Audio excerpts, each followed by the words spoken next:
I mean, the phrasing is like, it's like, I would say like it's from my streams. I have like a word that I use sometimes. Let's say I kill somebody and I will be like toucouille, but I didn't do it like on purpose. So I started realizing like people will start spamming it in my chat, but I wasn't like paying attention because I said automatically. So at one point like people start spamming it and start like laughing at it. So it kind of went to the meme that I was like saying it all the time, and I didn't notice till one point that it was like so obvious. And then people like just started spamming it everywhere, and it just made it like the phrase of the stream. That's it. Welcome back to the LCS, where Raz has spent weeks trying to get the answer to that question, trying to figure out You thought it was going to have something to do with the of the word. What did you think it was? I thought it was going to have, like, at first I was like, okay, so there's toucouille and frog, so maybe it's something about a frog. And then people were saying easy. I was like, oh, well, it's like aphromoo saying support is so easy. It's just easy, right? And maybe that is the case.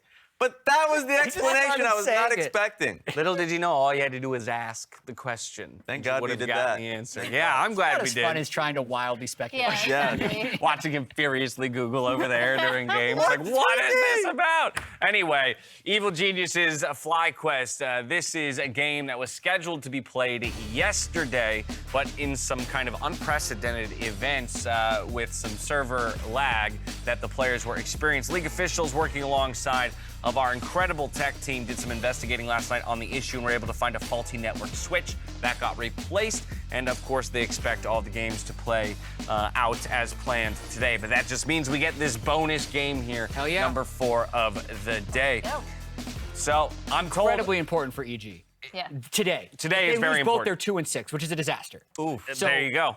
Boom. Let's Stakes. watch it. Stakes are massive. I'm being told that the teams are all ready to get into the game, so we're not going to waste a ton of time. I'm handing it over to Phreak and Azael, who are stepping in for our 3. Thank you very much. I'm sorry, hold on, Hello. Phreak. What is that? I'm Is this- Soup. Yeah, this What is. you talked about it? No, right? we did. You're right. It's I Soup told you you Week. dressed incorrectly. I'm Soup. The whole. That. Didn't you see Kobe and Flowers show up Yeah, yesterday? exactly. We played the joke out yesterday, Phreak. They were in costume, Oh, so my I'm in goodness. costume. I Right, tell we're you this keeping much. it going. I'm mean, to impressed be with the fair way to you hold Dash- your chopsticks like a drummer. You Yeah, know, I'm yeah, I ready can to see play. you go off. Okay. I was a To marching be band. fair I to joined Phreak, it. this is perfectly on brand for him. You know, Exactly. waiting till a joke is no longer funny, then that's when Phreak's really Yeah. gonna grab. Well, it's hard mode. Like, I'm so hilarious. Once a joke is dead, I can bring it back like comedy necromancy. Well, you look super. I do, you know? It's super weak. I'm super excited for all the games today. Game's started. Let's Yeah. go. Ramen, nah, man. I mean, we can. Do you want to keep going? No, not even a little bit. That's great Yeah. because it's going to be a superb couple of games here today, you know? Yeah. Anyway, if you didn't know, Azael and I together are the Doug duo. I heard you talking smack yesterday. Never. You and Gabby Wouldn't were know. standing Must have been right someone else. here, right where you're standing, think it would have been saying me. that you didn't like the Doug duo. No, That's fraudulent. exactly. I know for sure. This is the highlight of your week.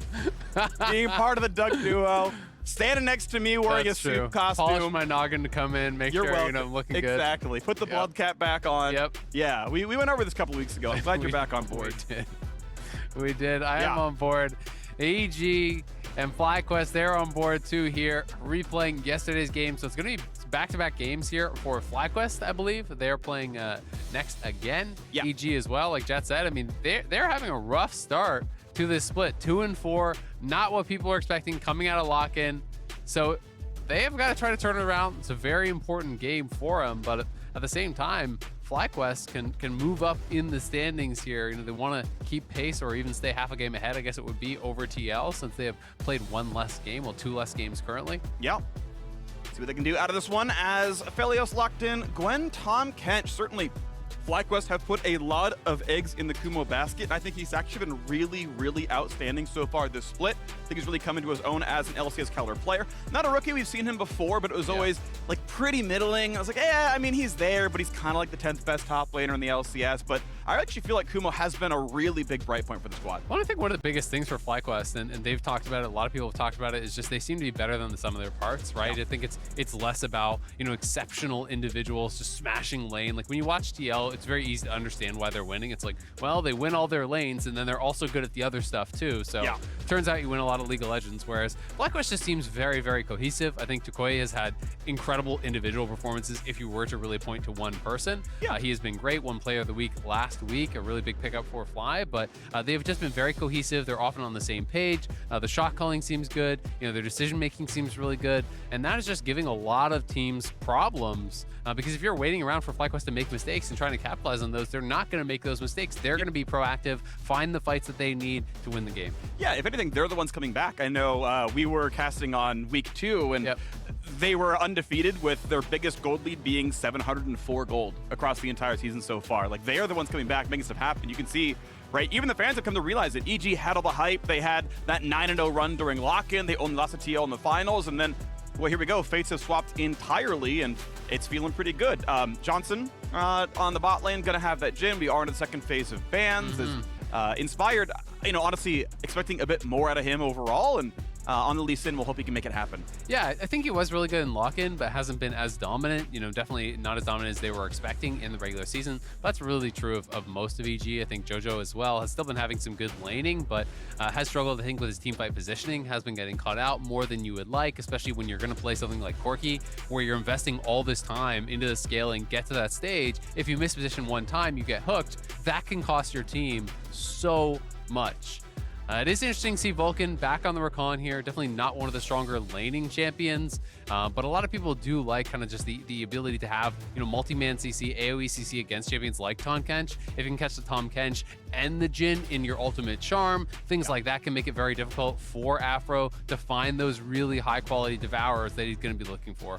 That's going to make it pretty helpful, because even if he does somehow manage to cast it in time, if you've then charmed him, like he devours, then you charm him, it's like, well, he's walking toward me with enhanced move speed, so can't wait to be delivered this present of an Aphelios, or in this case, a Jhin or a Corki or whatever else it's going to be. So definitely some positive synergies there.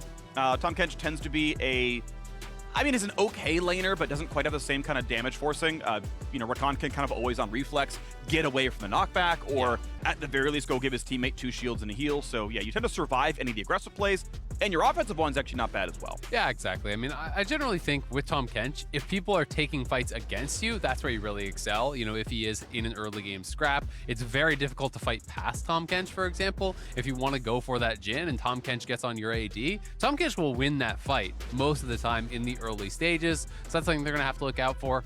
Viktor coming through here for Jojo, so scaling matchups in the mid lane. I'm curious to see what the top lane pick will be, because this could be jungle Gwen. FlyQuest is leaving their last pick here to have the possibility of flexing things around. Graves would make sense as a pretty safe line. It feels like the go-to these days. You have so many people just rushing Hullbreaker on it. But it's going to be swapped to Akali, so pretty AP heavy then. Double solo laners, both AP there. And we'll find out, is FlyQuest now going to swap this around? Because Akali is something that a lot of people have actually been playing into Gwen. They seem to like that matchup. As long as you can play around the Shroud for the first activation of your E and hit that shuriken flip from inside the Shroud, then you can just jump right back on him. Right, and you're and have some pretty effective trades. And you're basically guaranteed if you're melee. We saw almost exact thing happen yesterday. The Gwen was flexed out at the last moment. Of course, could be Gwen top, Viego jungle, or vice versa. Yeah. We just saw Viego top from Whippo yesterday. Didn't look good. Yeah, valid. He was nerfed at a top lane for a reason, and the nerf's kind of stuck, as it turns out. But, the option is left up until 20 seconds on the timer, so we'll wait to see. I'm open-minded here, but I think this is probably the stronger look. I think this is what it's going to be. Not a lot of people are playing the Viego top. Whippo did fine individually in lane, but just team composition-wise, it seemed to actually struggle.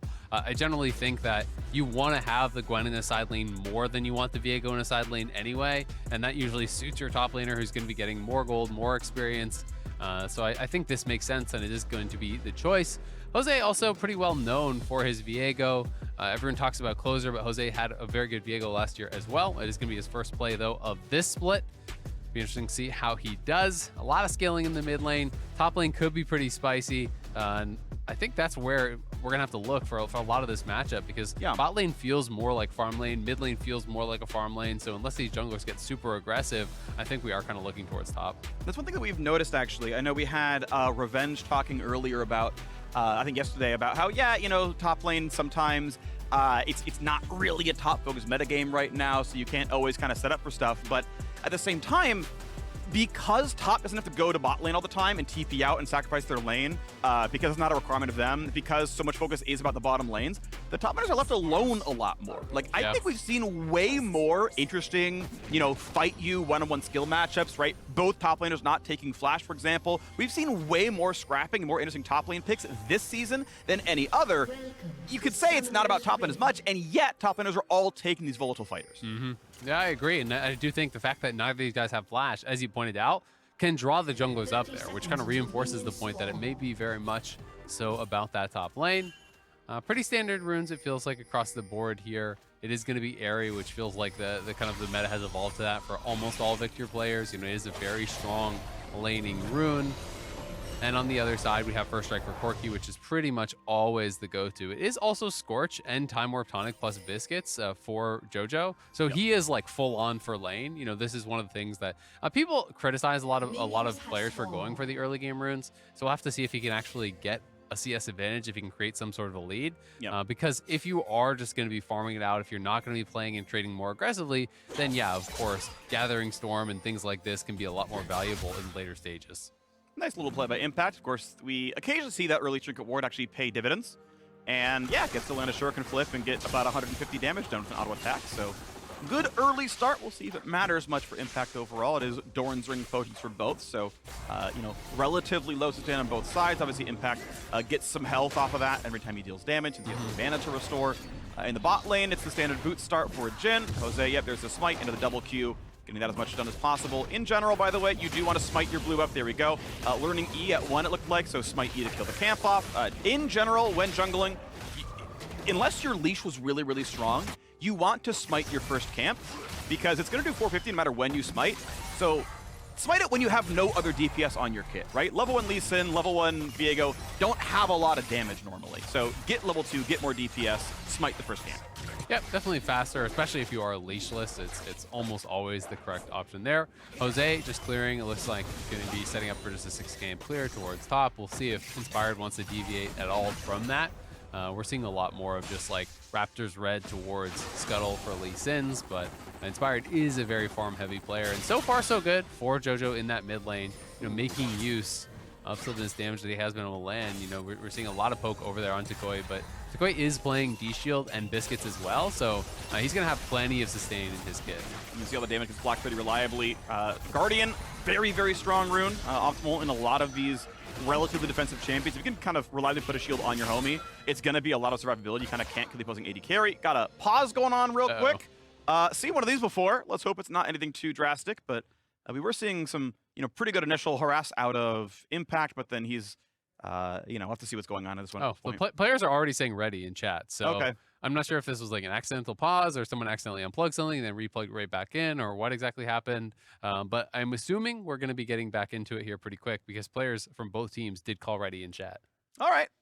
Yeah, got no idea. So far, you can see JoJo has created a pretty big CS advantage. I don't know exactly how big the wave is mid for toucouille to actually collect, but you know, I do think there's kind of like multiple schools of thought, right? You know, a lot of people are very much in the like scaling camp, you know, early game runes are trash sort of style. But I do think that there can be a lot of value even if you are an extremely skilled player, because you can utilize that extra early game power to create a larger advantage, right? And I think that's somewhat overlooked in a lot of these discussions, where it's like, well, if you're good, you don't need them. Yeah, but if you're really good, can't you just absolutely blast the person then and maybe make it worthwhile? So I do think it's not just like universally wrong by any means. And you know, you just have to play towards your strengths, right? If you're going all early game runes, you need to be trading aggressively. You need to be creating more of an advantage than if you're going Gathering Storm and Cull and Tier and just chilling and farming and going even, then is maybe your goal. Right, I mean, keep in mind, this is pro play, right? Where people are picking, you know, Renekton because he's a lane bully because they can set up dimes. People who are picking Rumble Jungle who falls off a cliff but has really good early priority. Like, early game has always meant kind of a lot in pro play. And even to the point about, you know, Gathering Storm versus CS lead, keep in mind that items are always worth more than their gold cost. Like, they're intentionally tuned to be like more than just 5 blasting wands, right? Every item is better than 5 blasting wands, right? So, I can get Gathering Storm and get a blasting wand, or you can get 800 gold and like finish a Ludens, which is just better, right? Across all contexts. And that's why it's interesting, right? And that's why you have to take the context of it and say, okay, well, did he create that gold lead, or would Gathering Storm have been, more of an advantage? Yeah. Impact now, just getting that river ward, but there's lots of wards, up in this area. They are protecting Kumo pretty heavily, so they were expecting, some sort of pressure up here on the top side. You can see wards all around there. He probably got spotted. Inspired should have been spotted walking into the pit. And a little bit of damage down on the bottom side. Danny going to be dangerously low in a 1v3. Doesn't have a way out, and first blood is claimed. Josedeodo on the board. FlyQuest, 500 gold ahead. And they made that one look really easy. Danny just making the call that he is dead to rights here. Not going to blow any sums, accepts his death. On that top side, though, Kumo going to get pushed all the way back. So his base was very delayed. He will lose some minions to that tower. That was what we had to pan away from because of this kill happening on the bottom side. Jose spotted on ward. Unfortunately for Jojo, though, this is going to be a base that is going to be canceled because he is chilling on a ward. He won't get killed or anything, but he had the push, so he wanted to reset immediately there, which would have saved him his TP. Unfortunately, Jose shows up, and he's going to try to help toucouille just reset this wave, be able to get this shoved in, get a base off himself, and so far, not really any advantage gained with these early game runes. Yeah, it washes right back out. There is a wave he's collecting, so it is going to be like +5 CS, assuming he gets all this right here. So Kui's up a little bit, but yeah, that's on average 100 gold. So far, right, assuming that everything is attributed to runes, right? Yep. Then the rune choices have earned him 100 gold. We'll see if that's worthwhile as we see that fight right here. Danny getting knocked up. Yeah, well played. Yeah, I think it's Danny's read, and he tries to actually step forward because he knew he couldn't actually walk back out of it. He would have had the early flash. I think his read was, I go red gun, I press Q for move speed, I step forward to dodge this, and then I can walk out. Unfortunately for him, as soon as he gets hit, he knows he is dead. So they're not going to blow any sums. They just hold on to that, and Jojo back to lane. Both mid laners have TP'd, and he's just going to pop the ulti immediately, try to chunk him out. Yeah, because he did just have the one potion, plus he's got a biscuit in pocket. So if he can land a couple more lasers, he could start to actually push toucouille back potentially here. Decent damage out of Impact now as well. Top lane back to equal in CS, but a gank is coming. Try for the 1v1. Can he kill Kumo? Ult comes across. Ignite claims it. But Viego is in for a bit more. Cannot avenge his dead wife. Josedeodo left empty-handed in the bottom side of 2-on-2. Does get the kill. Impact actually falls. Level 6 off a camp, maybe, I'm not sure. But Afro gonna be in danger, puts on the shield, flashes away from the skill shots. Can they find round 2? Should be happening. Goes for the knockup. Can they kill jojopyun? Nearly. But Johnson's going down. Afro going to follow. And it's 3-2 to Evil Geniuses. Clean dive on that bottom side. And Impact gets the solo kill up on that top side. So things going really well there for EG. Jose was able to trade one back. And that's something good for them because the Viego is getting very, very strong, but still, overall, EG going to be really happy about that one. I think that was the last tick of Ignite that actually did kill off Kumo. Impact had it completely timed out there. That last second R2, the final tick of Ignite gets him the kill, and he did get out for at least a bit. Yeah, I think it was a flash follow from Viego. I'd have to watch it. I assume we will get a replay at some point. Obviously, a good chase down, so let's watch it again. Level 6 goes right in. Exactly. He gets level 6. He's going forward right as he's about to get it. The Ignite is up. The tick of Ignite does take him down. Impact looks like he gets out. Impact may have greeted for this wave because there's a lot of farm there. Maybe trying to wait out for the Shroud. We'll see. Yeah. Flash stun. Yep. Nicely played there. I mean, Impact just needed to base, but it's one of those things where if you think that you can react to him with your Shroud, then you can get a lot of value by staying around because, I mean, if you can actually, dodge that, that's a lot of experience and gold that you could potentially pick up. Either way, gets punished. The aggro juggling here was really, really nice from EG. I like this attempt, but Johnsun just misplaced the W there, actually missed. If he hit that root, they would have got a kill, but now mid lane, Jose may go down.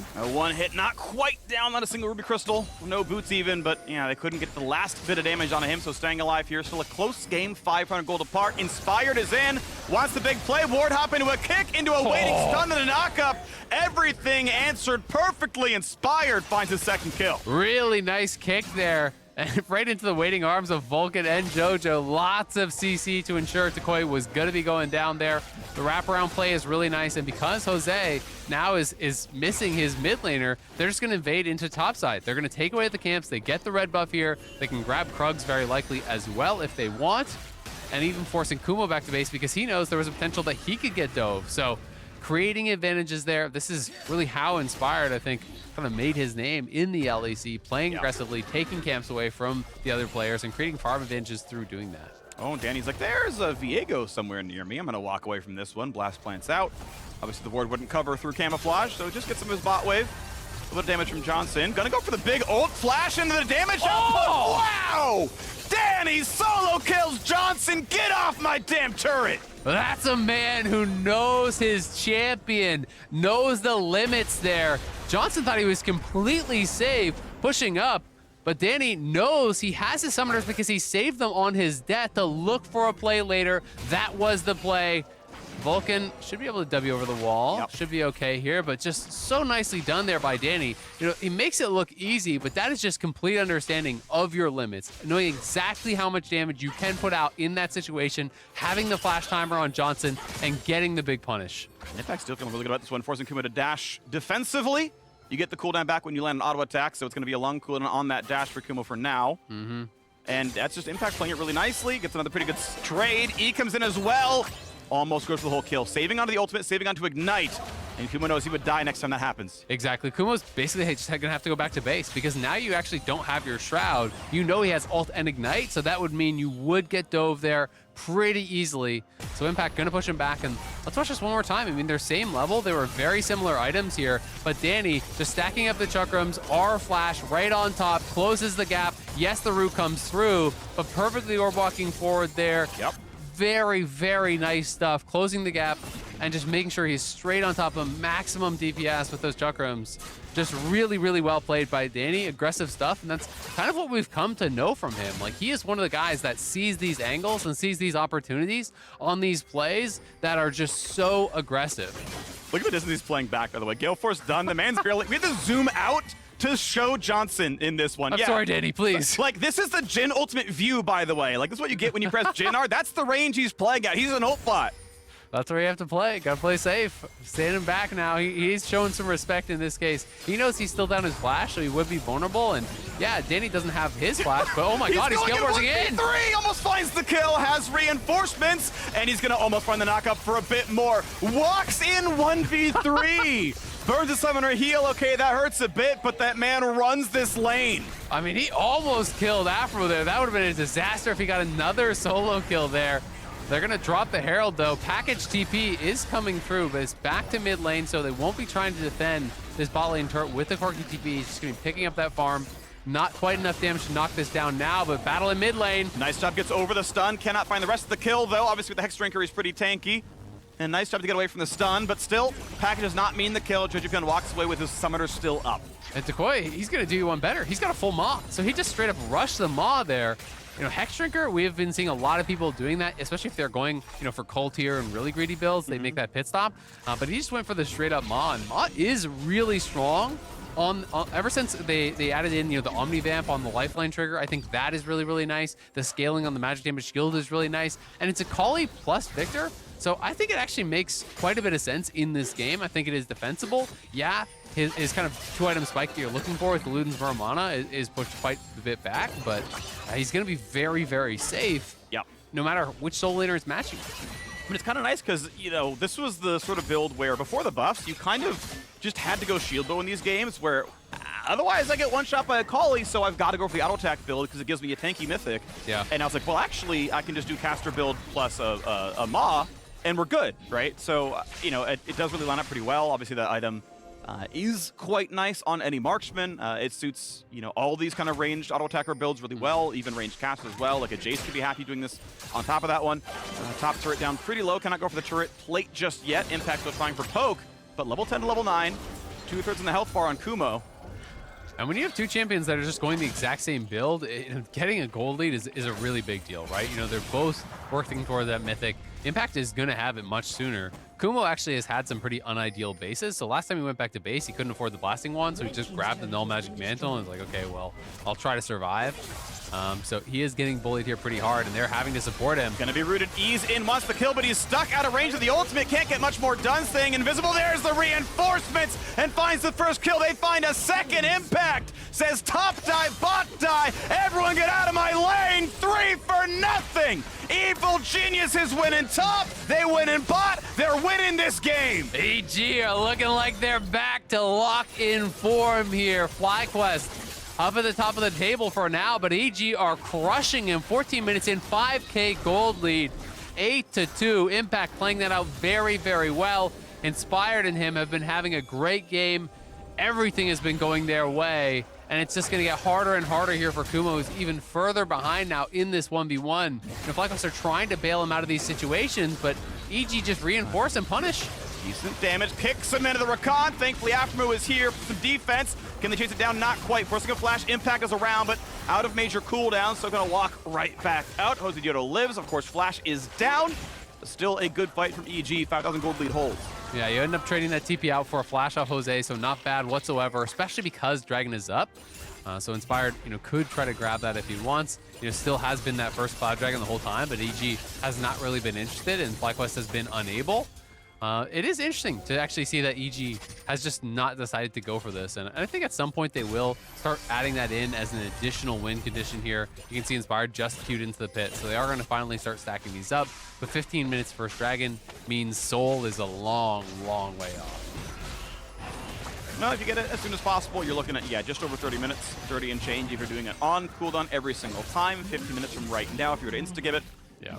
So that's the pacing we're on. That said, I'm expecting, honestly, watching EG, expecting, okay, a Baron take at 24 and change and, going for inhibitors at, sub 30. So likely if they keep control, we're going to have a lot more done before Soul becomes a play. But you're right, that's, not an easy fallback pattern yet, right? You can't be like, oh, actually, we're going to stack dragons, see you at 25. That's not the play just yet. No, not at all. But it's always nice, especially when you're playing from ahead. Just grab the dragons. It gives you this additional win condition if things are slowing down or if their wave clear is too good or you make a mistake. You can fall back onto this pattern. And it's also another way to force your opponent to actually come and fight you. So it can be very useful, but they're going to push up top. Plates are down. Going to be able to grab another tower here. You can see they're moving the lanes around.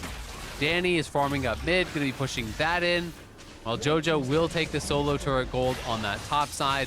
Had Vulcan covering him, so it was pretty safe. Inspired also up there, grabbing the Herald. And you can see EG are just kind of extending their vision forward, right? And they do a very good job of this, creating this whole pocket of safety for Jojo to push up on that top side. And that's really what does allow you to do that. And this is one of the things where sometimes if you're watching a pro game and you're wondering, why is this guy who has a lead in the 1v1 not pushing? It's almost always because they don't have eyes on where the rest of the team is. And they have to play with respect to the rotations that these pro players are going to make so consistently. But EG doing a great job here, establishing forward vision, making sure that it's safe to push. Good sidestep. Jojo holds the flash, does sidestep the stun. Well done there. Josedeodo sadly never find the way in. So we sit there at 8-2. 2 kills, all that keeps FlyQuest away from being perfect gamed at this point in time. First Herald, second Herald, the Dragon, kills, towers, all that has gone EG's way so far. Yeah, and Jose got those 2 early kills. Even had the first blood, but hasn't really been able to turn it into anything more because the lanes have kind of been struggling. Danny gets a solo kill on Johnsun, Impact gets a solo kill on Kumo. Corki, is just kind of farming it out there against Jojo, so things not looking like they're going their way. The last of the tier 1s have now fallen, making a 6,000 gold lead here. We're gonna have to see how EG does extending the gold lead from here, though, as toucouille has package. Yep, packages to get a slow. He's gonna be out of range, cannot follow Q2. No kick flash available from that, so he lives. But that's the kind of thing you're seeing. Package picked up to play for nothing. I'm surprised he didn't kind of wait until it was playable for Dragon or something. Kind of picks it up for no big play. Out goes EG. Damage on a Vulcan. He's got a teammate to survive. It's the big thing, right? Always play with teammates. You mentioned, top lane split push. It's so important you have wards from your squad. Vulcan going up there, right? And Danny following. That's part of the way that gets to happen. As you can see, that's an actual Sightstone ward in both of those 2 spots. That's Vulcan warding for the homies. That's very, very important. Yeah, absolutely. And you have to have the support to be able to do that. And that's about getting the pushing waves, forcing your enemies to actually respond to the waves. So you get eyes on them. You know that you're going to be, at worst in a 1v1 in those kind of situations. Track numbers, push in, get vision, and then try to defend it, right? And that's kind of the multi-step process. that these teams are going through to extend advantages, because you don't just have to take towers or get kills to extend the lead. You can start taking away the enemy jungle camps and really kind of slowly grinding them out in that way. Because it is very early in the game, and it's tough to actually push tier 2s when it's this early on. And a Gale Force to safety. Johnsun knows he is in Flash W range, and you can sometimes Gale Force that on Reflex, but in this case, just 90-second cooldown, not a big deal, whatever. Let me just get out of that one. And he will stay alive. No dive onto him, but the gold lead grows to 6,000 in mid lane tier 2, soon to die. Yeah, it's very, very low here. You know, Vulcan kind of threatening the flank on the side here. Inspired pushing in with Danny, so Danny is very, very safe. And they are going to be able to, on this next wave, I think, just straight up walk it up, take down that tower, because you can see toucouille on top side. They saw Kumo on bot side, so they know there's no response coming to this. And FlyQuest just losing more and more, and now it is that takeover of that topside jungle that I was talking about. When you can play 3 quadrants of the map, farm all of these jungle camps, it's just going to put the only strong member, really, who is kind of Jose, who has those 2 kills, down further and further. And it just keeps getting worse. Well, Dragon number 2 coming up in 40 seconds. You expect EG to grab that one as a formality, likely to be uncontested. I feel like if you're FlyQuest, ooh, nope, not going to see him in time. If Sweeper was on, he could have gone for a sweep, or a stun, but that was still on cooldown, so couldn't have gone for that play. Sad miss on the cannon. But and actually, I don't even know if he saw Jojo finish recall, so he might not know that top is really empty, but this top lane could have been fought pretty heavily. And honestly, with Dragon coming up, I feel like I wanted to see FlyQuest play the side a little bit more, knowing cross-up's going to happen, right? Knowing that you expect EG to recall, do a Dragon setup, overload top side, cash in a bounty, even just have a Baron, like some Baron control, because that's eventually going to be on the table. I feel like a very small opportunity was dropped here by FlyQuest. It is interesting, though, because even though that's the expected play from EG actually sent 4 top to defend that, right? So they were actually thinking that FlyQuest was going to do the play that you're talking about, right? Straight from base, it was recalls, 3 members running top, Inspired, who was covering mid, and runs straight to top as well. So in this situation, I think FlyQuest would have actually been punished for that play, but you know, that's the kind of read you have to make. You know, is this dangerous or is it not? And I think a lot of teams would have gone for the play that you're talking about, because normally you would expect them to be at Dragon on spot. Yep, and this was why we've been seeing more and more blue trinkets. I think it's very, very important. I think optimal like late game trinket scenarios is 3-2, only blue and red trinkets, right? And it's either I got to get rid of wards because we're kind of ahead and I want to just make sure we can get stuff done, or plays like that where we need to go for top tier 2.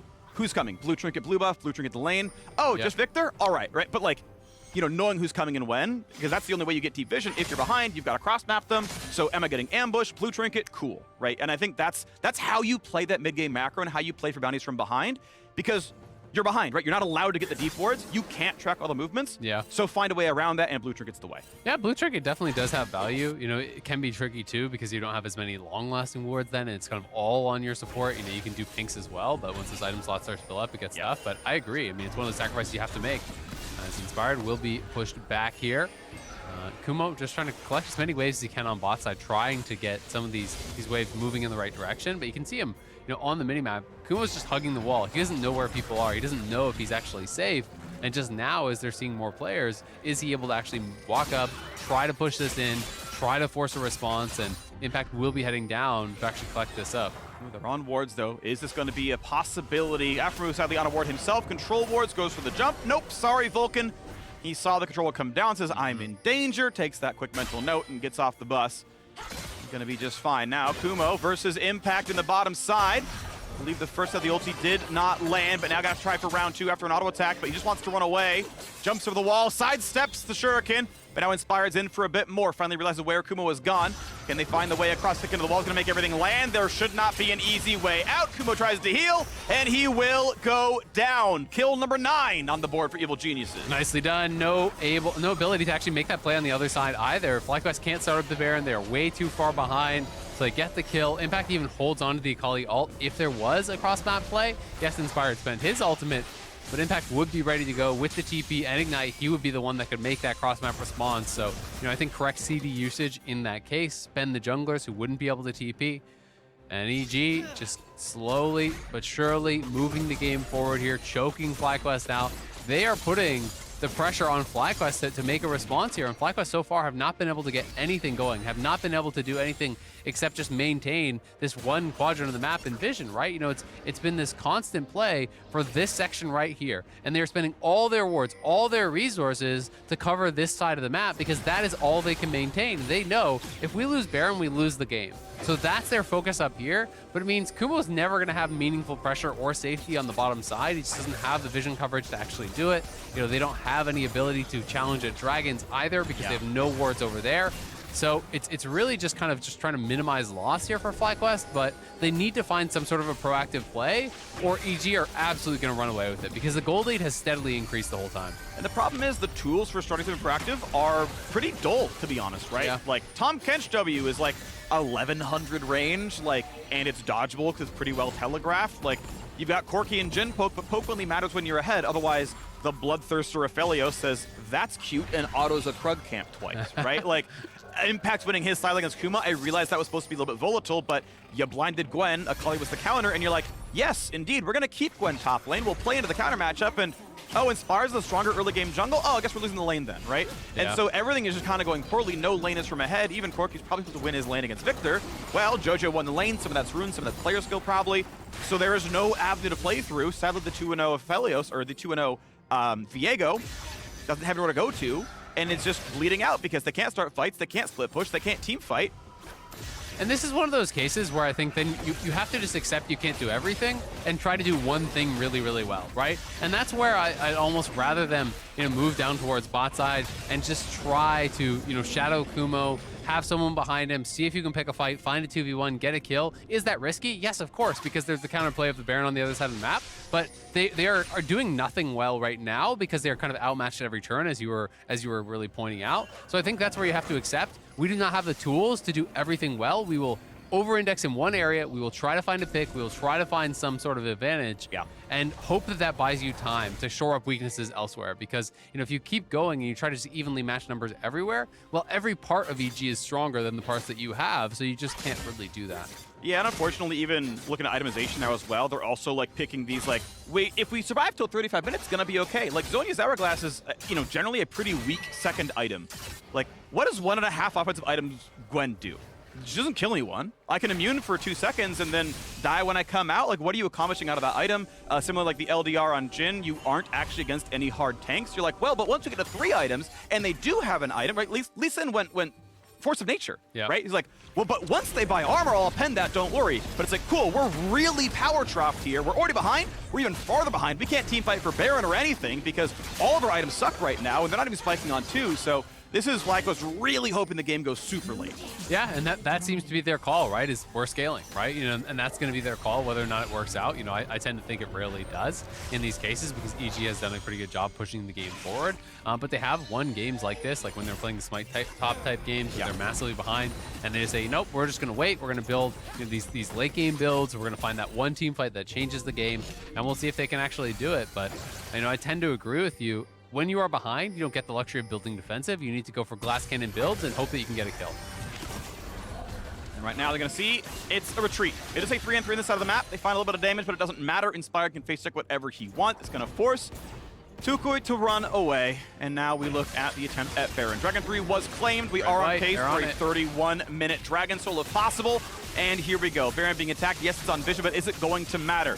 Josedeodo, can he get a Smite steal? We saw one earlier from TSM. It didn't turn into a win, but it was a good steal. So the teleport's now coming in as well. And it turns out the 2-item builds are going to matter. It's make or break right now. Baron could end the game. Package TP. Package available, and it will be EG flinching. Okay, they force the TP, package down. They will wait it out. I mean, they got double TP. I think that's super worth for them. They started up, and they walked Impact there. They walked Jojo there. They didn't spend anything. So now all you do as EG, you actually send Impact back to bot side. You wait till someone responds, then you can set up a TP cross-map play, start Baron again in the 5v4, and they've just got to kind of rinse and repeat this one more time with FlyQuest not having those resources. Sure, toucouille actually is able to pick up the tower, get the objective bounty for himself, so that is nice, but EG still get a lot more out of this because Impact should be unopposed in bot lane. A little bit of something picked up, but yeah, the TP difference is going to be a very big deal. Package only lasts 1 minute. That's timing out right about now. And yeah, we're going to see the last 15 seconds. All right, he can get to the wave, he can clear away with it, but he's not going to be there for a team fight. And so we'll see what round 2 looks like. For now, though, it is Akali being sent bot side. EG, crossing T's, dotting I's. Yes, indeed, going to play for that. There's the package for the wave. Sure, no problem.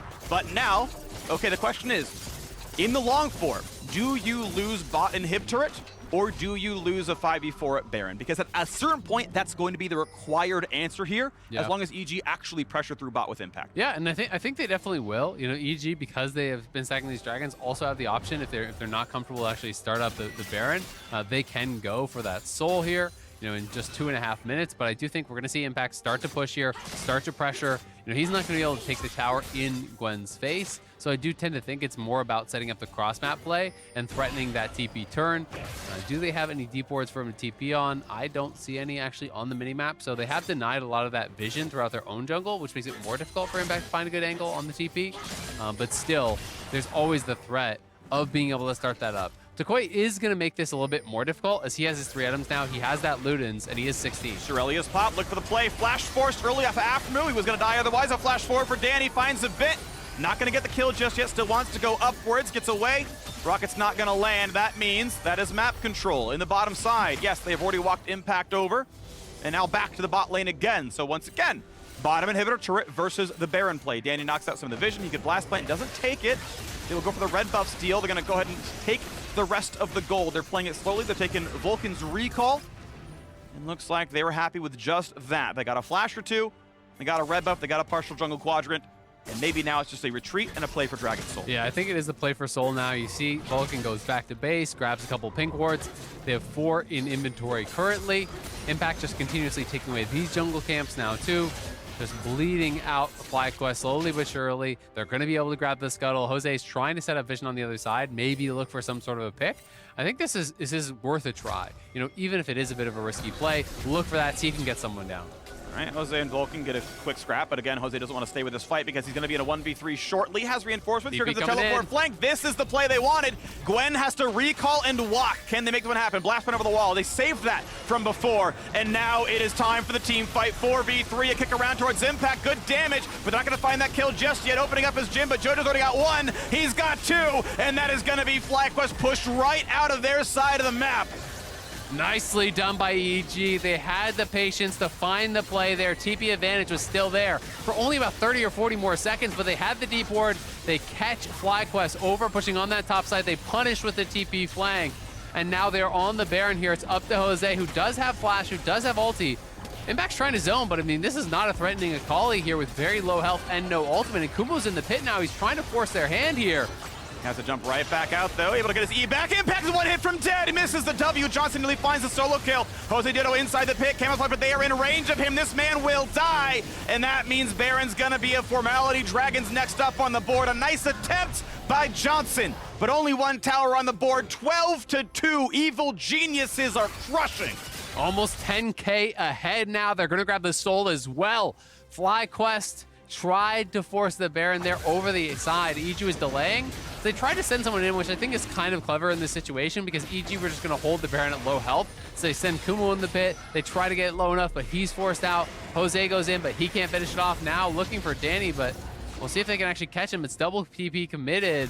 Uh-oh. Impact in for some more as well. Nearly gets the first kill. Gonna chase in. And that's toucouille dying right as well. Now the next one gonna happen again. A kill on the board. jojopyun finds the 3rd in as many minutes. And now Kumo on the way out needs the blast plant. Not gonna happen. 2 more. A double kill again for the EG mid laner. 15-2 on the board. And it's lights out for FlyQuest. They're pushing mid. They got everything they need. Trying to find a pick on the other side, but Danny's going aggressive. He's turning it around. Johnsun gets charmed. Not quite knocked up. The ulti's gonna land. And Danny finds another kill in the exact same way. Ult's gonna land. Down goes Jhin, and it's curtains for FlyQuest. Their 2nd loss to be found right now. EG with a 2-4 start. It was a rough one, but they've come to play here. Their first actual game of Super Week. They will play again later today. Looking for that winning record in the first round robin. Couple of antics on the fountain. Only 2 kills given up. The Nexus falls, and EG wins. Super important win for EG. Very, very clean stuff from them. Winning the lanes, playing the map really, really well.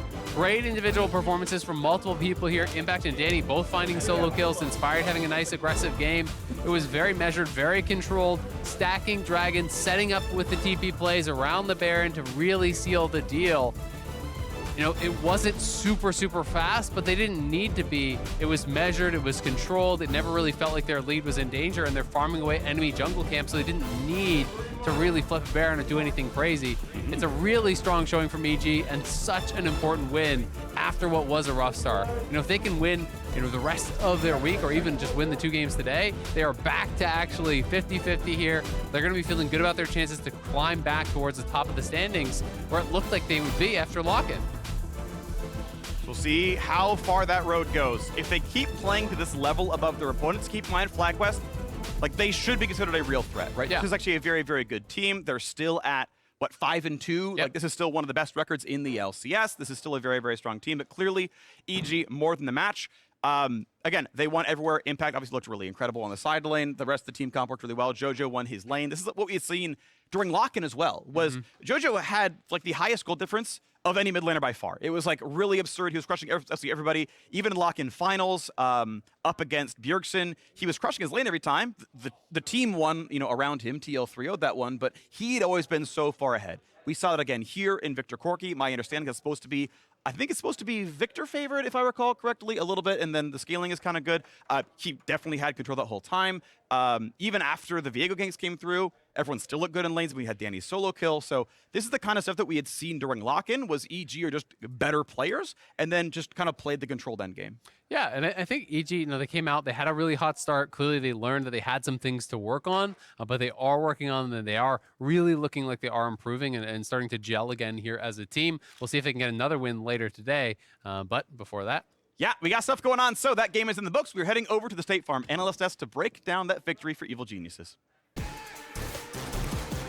Thank you so much, Phreak. Wondering what happened to the bowl of soup that we had play-by-playing that game earlier in the day. But either way, it's EG who comes out on top in this replay. I struggle with what to call this, but the bonus league game from yesterday. Ja, what are your thoughts here? Because things you had mentioned, it was a big day and things were getting scary for EG. Yeah, I'm relieved that this is not 2-5 versus 6-1 at this point, because I just think EG finally played the way they want to play.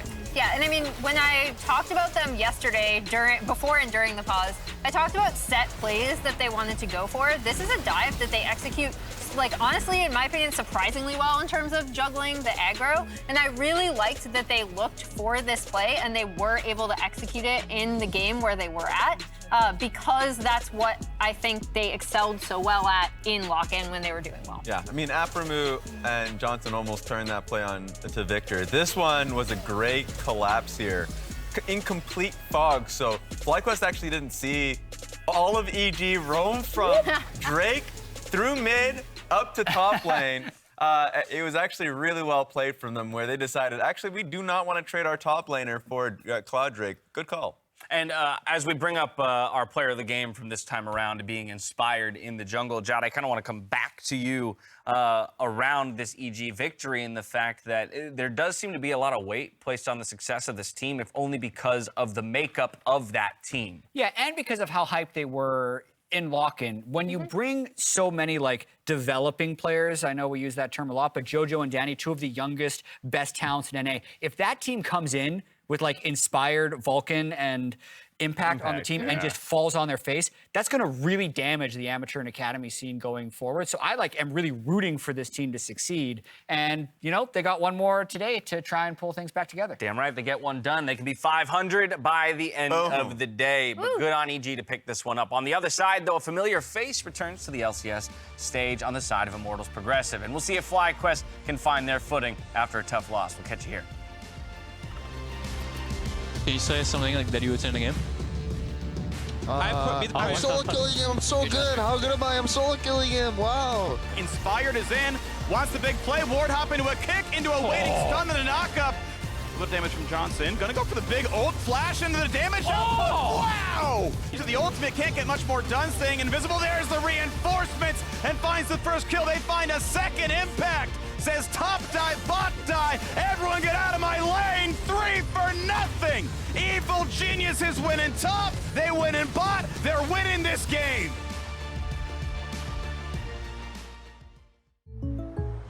What is going on? I can't afford streaming anymore, so. Sure you can. State Farm has rates that fit your budget. Oh, good. Because some true crime would be nice. Like a good neighbor, State Farm is there. Call or click to get a quote today. A lion! Ah, yes, the king of the jungle. Time for a Red Bull. Red Bull? Still, you'll never be faster than a lion. I don't have to be quicker than the lion, just faster than you. Red Bull gives you wings.